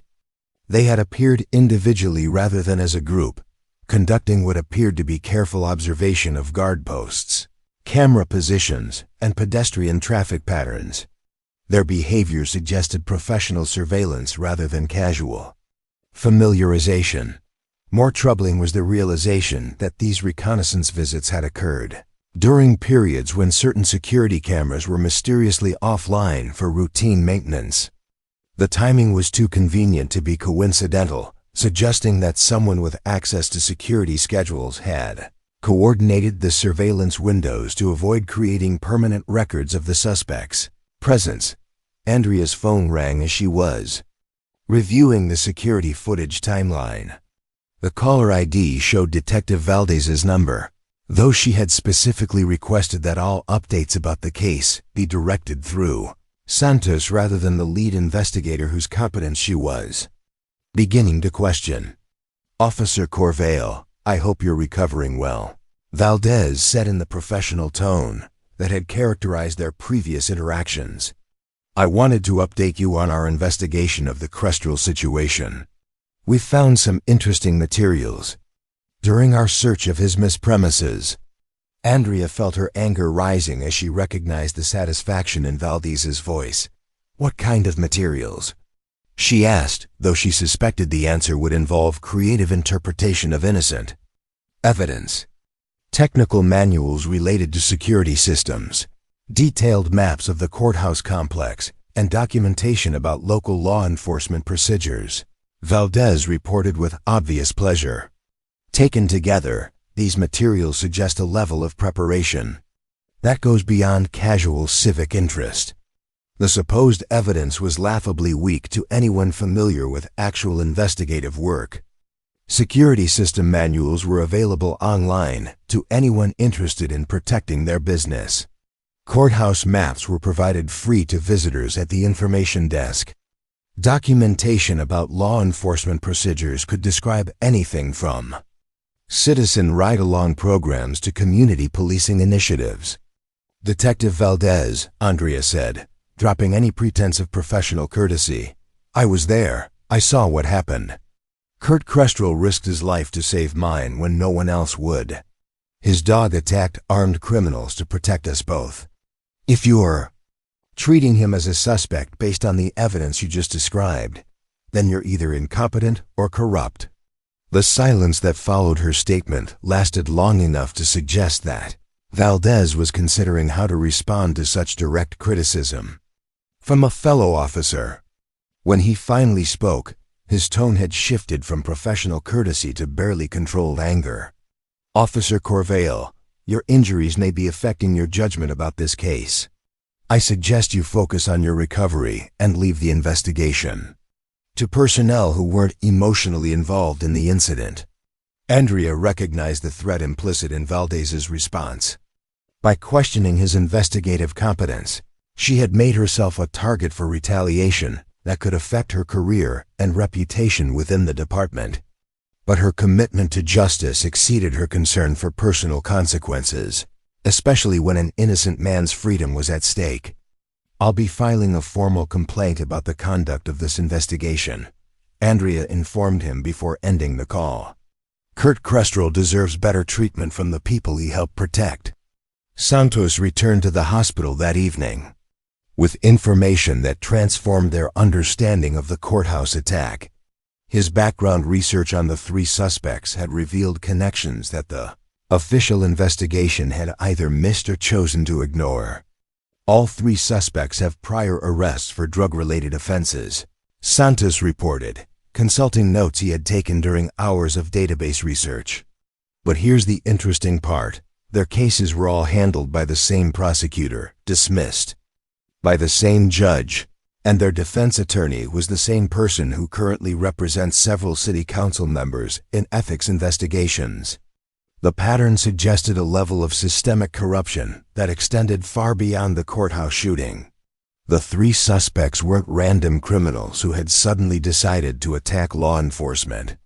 They were connected to a network of legal and political relationships that provided both motivation and opportunity for violence against officers who might threaten those relationships. "There's more," Santos continued, his expression indicating that the worst revelations were still coming. "The defense attorney, Martin Blackwood, has been under federal investigation for money laundering and conspiracy charges. His client list reads like a directory of everyone currently under investigation for municipal corruption." Andrea understood immediately why someone would want to direct attention away from the real conspiracy behind the courthouse attack. If the three suspects were connected to broader corruption networks, their capture and interrogation posed serious threats to powerful people whose illegal activities had previously operated without interference. "Kurt Kestrel isn't a suspect," Andrea realized aloud. "He's a scapegoat. Someone needs this investigation to focus on him instead of the real criminals who planned and funded this attack." The recognition that they were fighting more than incompetent investigation but actual conspiracy made their task more difficult, but also more urgent. An innocent man was being railroaded to protect guilty parties whose crimes extended far beyond the courthouse shooting. Justice required not just clearing Kurt's name, but exposing the entire network of corruption that had necessitated his persecution. Andrea looked at Santos with the determination that had carried her through years of difficult cases and dangerous situations. "We're going to prove Kurt's innocence and expose whoever is really behind this attack. But we're going to have to be very careful about who we trust and how we proceed." The investigation had become a race against time and politics, with Kurt's freedom hanging in the balance, while powerful interests worked to ensure that the real criminals escaped accountability. But Andrea had allies, resources, and most importantly, the truth on her side. The breakthrough came at 3 a.m, when Detective Santos discovered a digital trail that connected the courthouse attack to a corruption network far more extensive than anyone had imagined. Working from Andrea's hospital room with laptop computers and secure access to federal databases, they had spent 18 hours following financial records, communication logs, and legal documents that painted a picture of systematic criminal enterprise operating within Millbrook's government infrastructure. Santos looked exhausted, but triumphant as he turned his laptop screen toward Andrea's hospital bed. "I found the smoking gun," he announced, his voice carrying the satisfaction of an investigator who had finally assembled the crucial pieces of a complex puzzle. Martin Blackwood wasn't just representing the courthouse shooters as individual clients. He was coordinating their activities as part of a larger operation to eliminate threats to his other clients' criminal enterprises. The evidence was compelling and comprehensive. Bank records showed payments from Blackwood's law firm to the 3 suspects in the weeks preceding the courthouse attack. Phone records revealed extensive communications between Blackwood and Detective Valdez, including calls made immediately before and after the shooting. Most damning of all, encrypted email messages recovered from Blackwood's server described Andrea as a problem that needed permanent resolution due to her investigation of municipal corruption cases. "Andrea, you weren't randomly targeted," Santos explained as she reviewed the financial documents on his screen. "Your investigation into city council bid rigging and evidence room discrepancies was getting too close to exposing Blackwood's money laundering operation. The courthouse attack was specifically designed to eliminate you before you could testify in federal court next month." The scope of the conspiracy was staggering. Blackwood had been using his position as defense attorney to coordinate criminal activities ranging from drug trafficking to municipal contract fraud. City officials, police personnel, and judicial staff had all been compromised through a combination of bribes, blackmail, and threats. The courthouse attack represented an escalation to murder when other forms of intimidation had failed to stop. Andrea's investigation. Andrea felt a cold fury building as she understood how thoroughly she had been betrayed by colleagues she had trusted with her life. Valdez knew about the attack in advance, she realized, the pieces finally falling into place. That's why he was so eager to blame Kurt. He needed a scapegoat to prevent investigation of the real conspiracy. Santos nodded grimly, his research having uncovered Valdez's financial connections to several of Blackwood's criminal enterprises. Valdez has been feeding information to Blackwood for at least 2 years. Case files, evidence locations, witness statements, surveillance schedules, everything that would help criminals avoid prosecution or eliminate threats to their operations. The revelation explained why Andrea's surveillance of drug trafficking operations had consistently failed to produce arrests despite solid intelligence. It explained why evidence had disappeared from storage facilities and why witnesses had suddenly become unwilling to testify in cases she had built carefully over months of investigation. She had been fighting corruption while one of her own colleagues was sabotaging her efforts from within. "We need to move fast," Andrea said, reaching for her cell phone despite the pain that movement caused in her recovering shoulder. "If Valdez realizes we're onto him, he'll destroy evidence and warn his co-conspirators. Kurt could be charged with conspiracy before we can prove his innocence."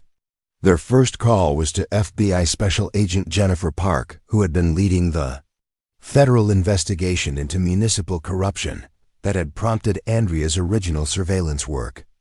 Park had been frustrated by the lack of progress in her case, unable to understand why solid intelligence kept failing to produce prosecutable evidence. Santos's discoveries finally explained the systematic sabotage that had protected Blackwood's criminal network. "Agent Park, this is Detective Santos with Millbrook PD," he said when Park answered her phone at the early hour. "I'm calling about your municipal corruption investigation. We have evidence that one of our detectives has been feeding information to Martin Blackwood and that yesterday's courthouse shooting was an attempt to murder Officer Andrea Corvale before she could testify in your case." Park's response was immediate and decisive. "Don't discuss this information with anyone else in your department. I'm mobilizing the Joint Task Force right now. We'll have federal warrants and arrest teams in position within 6 hours. Can you and Officer Corvale maintain operational security until we're ready to move?" The next few hours passed with agonizing slowness as Andrea and Santos waited for federal agents to coordinate arrests that would finally expose the extent of corruption within Millbrook's government.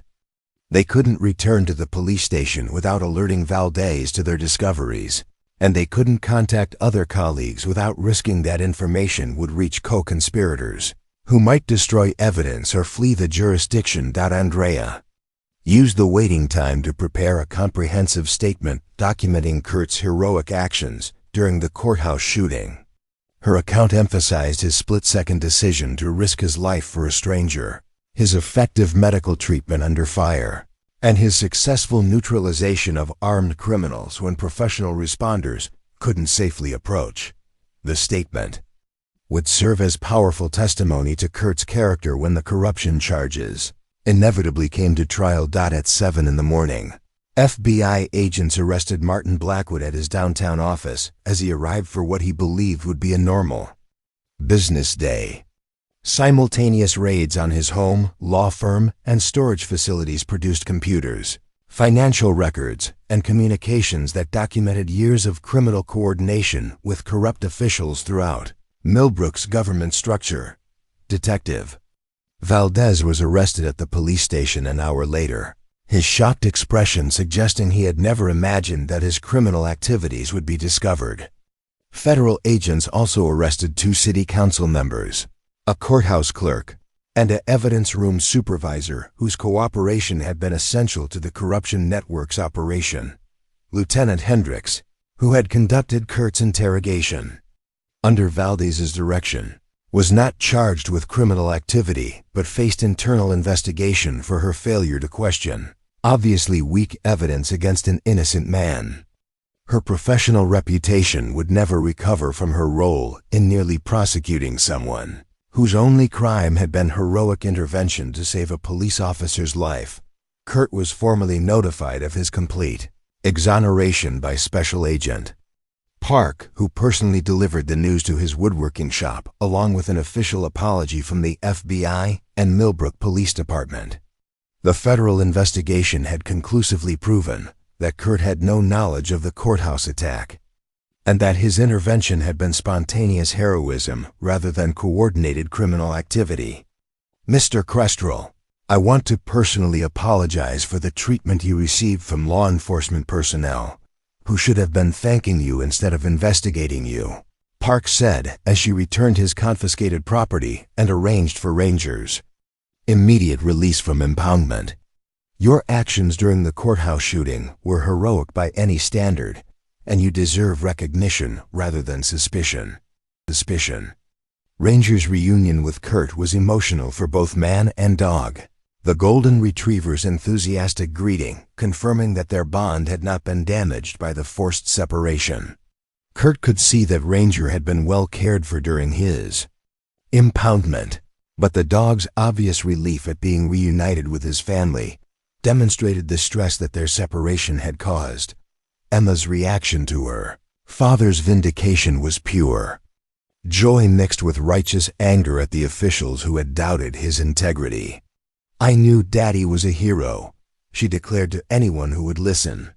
Bad people tried to make him look bad, but good people figured out the truth. The news media coverage of the corruption scandal and Kurt's exoneration transformed him from suspected criminal to celebrated hero within 24 hours. Local television stations broadcast security footage of his rescue of Andrea, emphasizing Ranger's fearless attack on armed criminals and Kurt's selfless medical treatment under fire. National news outlets picked up the story as an example of everyday courage, triumphing over systematic corruption. Kurt found the media attention uncomfortable but appreciated the opportunity to set the record straight about his motivation and actions. I didn't think about being heroic, he told reporters who gathered outside his shop. I saw someone who needed help, and I couldn't walk away. Anyone with basic decency would have done the same thing. The federal trial of Martin Blackwood and his co-conspirators became a sensation that exposed years of criminal activity and systematic betrayal of public trust. Andrea's testimony about the attack and subsequent investigation was compelling. Evidence of how far the conspiracy had been willing to go to protect their illegal enterprises. Kurt's account of his rescue efforts provided dramatic contrast between criminal selfishness and heroic sacrifice. Blackwood received a life sentence for conspiracy to commit murder, racketeering, and money laundering. Detective Valdez was sentenced to 35 years for corruption, conspiracy, and accessory to attempted murder. The city council members and other officials received sentences ranging from 10 to 20 years. Their careers and reputations destroyed by their participation in the criminal enterprise. The convictions triggered massive reforms in Millbrook's governance structure, including new oversight procedures for law enforcement, enhanced transparency requirements for city contracts, and federal monitoring of evidence handling protocols. The corruption scandal had been so extensive that rebuilding public trust would require years of demonstrated integrity from newly elected and appointed officials. For Kurt, the vindication meant more than legal exoneration. It meant that Emma could be proud of her father's actions without any shadow of doubt or suspicion. The recognition that he had risked everything to save a stranger confirmed the values that Rachel had helped instill in their family. Values that would guide Emma as she grew into adulthood. The courage Kurt had shown during the courthouse shooting was matched by his dignity during the false accusations that followed. He had maintained his integrity while facing the possibility of imprisonment, trusting that truth would eventually prevail over corruption and conspiracy.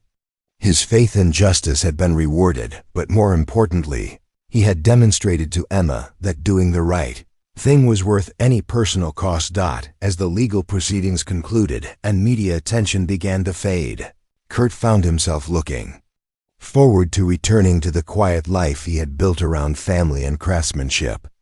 The recognition and awards were gratifying, but what mattered most was the knowledge that he had acted with honor when tested by circumstances beyond his control. 7 months after the courthouse shooting, downtown Millbrook had transformed into something Kurt barely recognized. The corruption scandal had initially shaken the community's faith in local government, but the dramatic exposure of criminal conspiracies had also created opportunities for genuine reform and renewal. New leadership committed to transparency and accountability had begun rebuilding public trust, while federal oversight ensured that the systemic failures that enabled corruption would not be repeated. Kurt's woodworking shop had become an unexpected beneficiary of the community's desire to support the man who had risked everything to save a police officer's life. Kestrel Crafts now operated with a 6-month waiting list for custom furniture projects, as grateful citizens brought their business to the hero who had restored their faith in everyday courage. The financial security that had once seemed elusive was now firmly established, allowing Kurt to plan for Emma's future with confidence rather than constant worry. The shop itself had expanded into the adjacent storefront, creating space for a teaching workshop where Kurt offered free woodworking classes to veterans and at-risk youth. These programs served the dual purpose of sharing valuable skills while providing therapeutic outlets for people dealing with trauma or transition difficulties. The sound of sanders and hand planes had been joined by conversations and laughter as the space evolved from solitary craft workshop into community gathering place. Emma had appointed herself as the shop's unofficial tour guide, eagerly showing visitors the furniture pieces her father had created while explaining the techniques and tools involved in traditional woodworking. Her enthusiasm and knowledge impressed adults who had expected a typical 9-year-old's limited attention span. But Emma's exposure to craftsmanship had given her appreciation for skill and patience that exceeded her years. Ranger had achieved minor celebrity status in his own right, with children from the neighborhood regularly stopping by the shop to visit the hero dog who had helped save a police officer. The golden retriever accepted the attention with characteristic grace, though he remained most content when all 3 members of his human family were together in the shop's warm, sawdust-scented environment. Andrea's recovery from her gunshot wound had progressed ahead of medical predictions, aided by her determination to return to active duty and testify in the corruption trials that had consumed much of the winter. The physical therapy sessions that rebuilt strength in her injured shoulder had been accompanied by psychological healing as she processed the betrayal by colleagues she had trusted with her life. Her investigation into municipal corruption had made her a valuable asset to federal agencies working to prevent similar scandals in other jurisdictions. Andrea found herself traveling frequently for conferences and training programs, sharing her experience with law enforcement personnel who were learning to recognize and combat corruption within their own departments. The work was challenging but rewarding, giving broader purpose to the trauma she had endured. Despite her demanding professional schedule, Andrea had become a regular presence in Kurt and Emma's daily routine.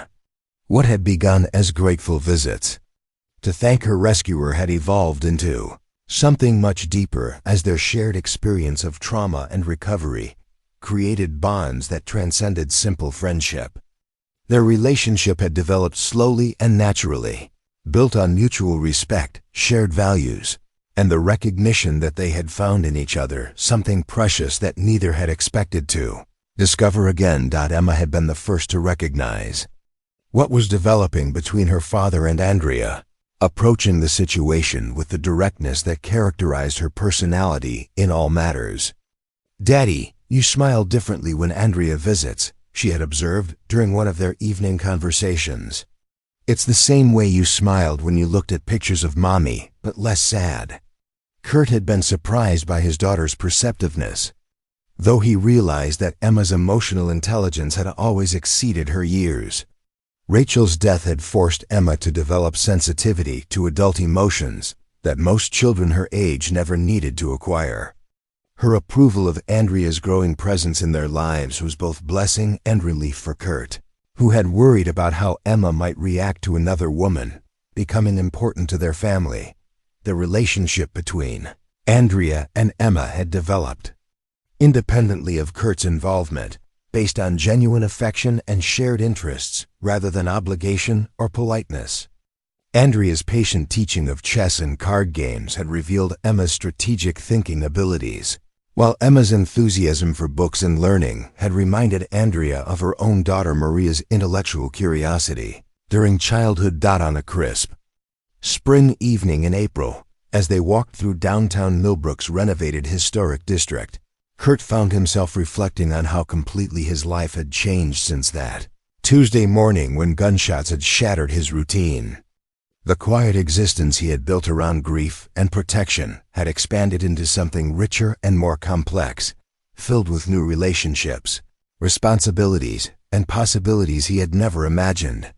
Emma skipped ahead with Ranger, the two, exploring shop windows and greeting familiar faces with the confidence of people who belonged to a community that valued and protected them. Her resilience and adaptability continued to amaze Kurt, though he recognized that her strength came partly from knowing that her father would always fight to protect the people he loved. "I have something to tell you both," Andrea said as they paused near the courthouse plaza where a small memorial garden had been planted to honor victims of violence and the citizens who had helped them. Her voice carried excitement mixed with nervousness, suggesting news that would impact their carefully constructed family dynamic. Emma immediately gave Andrea her complete attention, while Kurt felt his protective instincts activate as he wondered what development might threaten their current happiness. The past year had taught him that life could change dramatically without warning, though he hoped that Andrea's announcement would bring positive rather than devastating news. "The FBI has offered me a position with their public corruption task force," Andrea explained, her hand finding Kurt's as she shared information that would affect all of their futures. It would mean relocating to the regional office, but it would also mean working on cases that could prevent other communities from experiencing what happened here in Millbrook.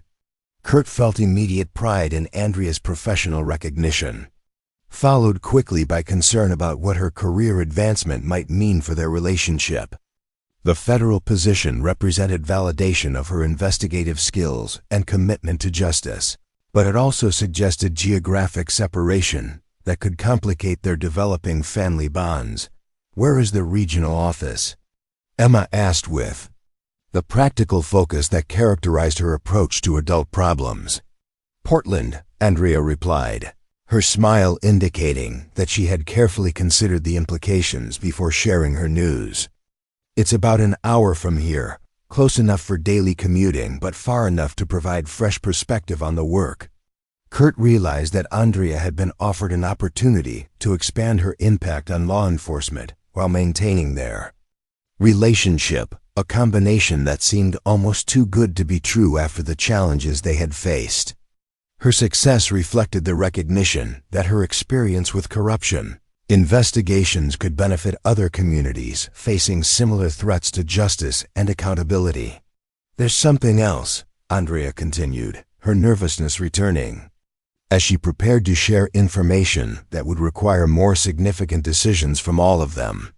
The position comes with excellent benefits, including family health insurance and education support. It's the kind of opportunity that could benefit all of us if we decided to build a future together. Emma's reaction was immediate and enthusiastic. "Are you asking Daddy to marry you?" she demanded with 9-year-old directness that eliminated any possibility of subtle romantic maneuvering. Andrea laughed, her tension dissolving into the kind of genuine happiness that had become increasingly common during their time together. "I suppose I am," she admitted, looking at Kurt with an expression that combined hope, love, and slight embarrassment at having her proposal intercepted by an impatient child. Kurt found himself smiling with the same difference that Emma had noticed. Months earlier, a joy that incorporated rather than replaced his love for Rachel. "I suppose we should make it official then," he replied, pulling both Emma and Andrea into an embrace that included Ranger when the dog decided that group hugs required his participation. The wedding took place 3 months later in the courthouse Plaza Memorial Garden, with Emma serving as maid of honor and Ranger as ring bearer with the ceremonial jewelry secured to his collar.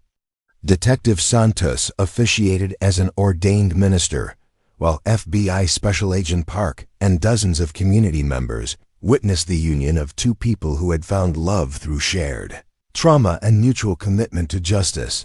The ceremony was simple, but meaningful, emphasizing the values of courage, compassion, and commitment that had brought them together.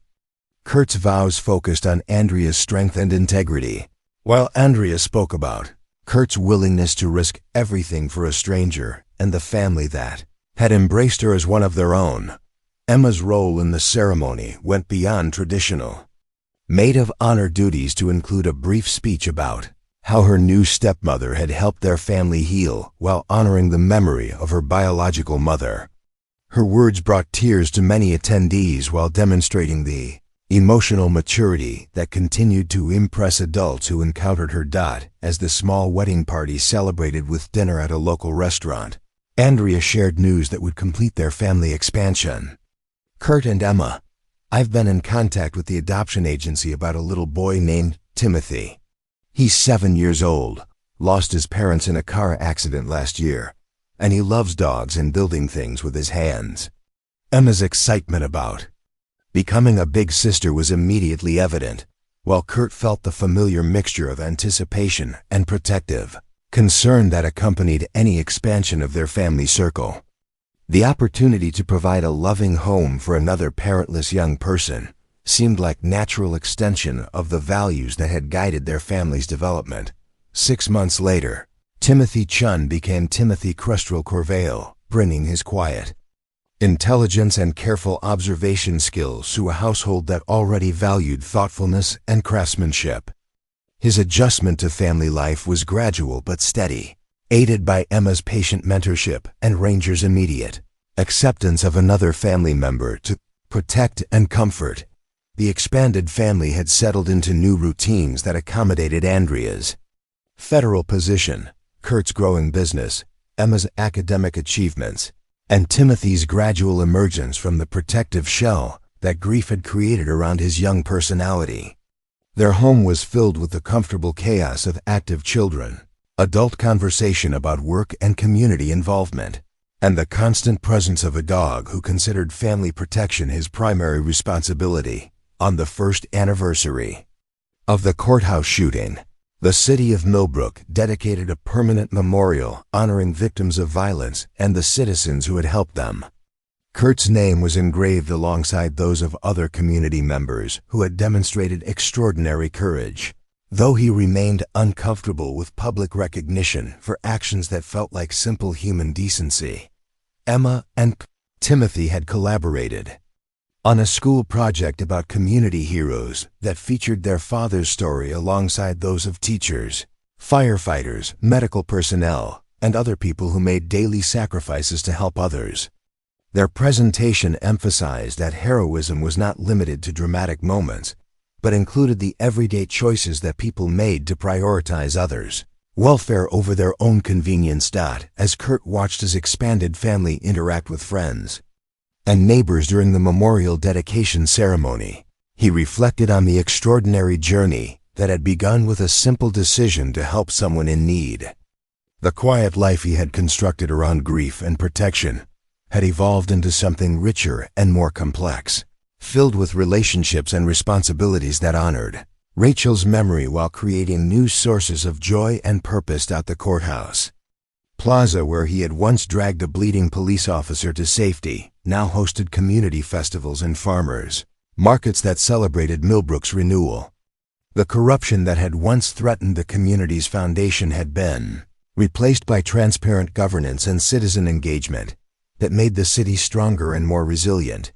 Emma and Timothy were growing into young people who understood that courage meant acting according to your values regardless of personal cost, while Andrea's work continued to protect other communities from the kind of systematic corruption that had once threatened their own. Ranger remained the family's faithful guardian, his golden coat now showing the first hints of gray, but his loyalty as unwavering as ever.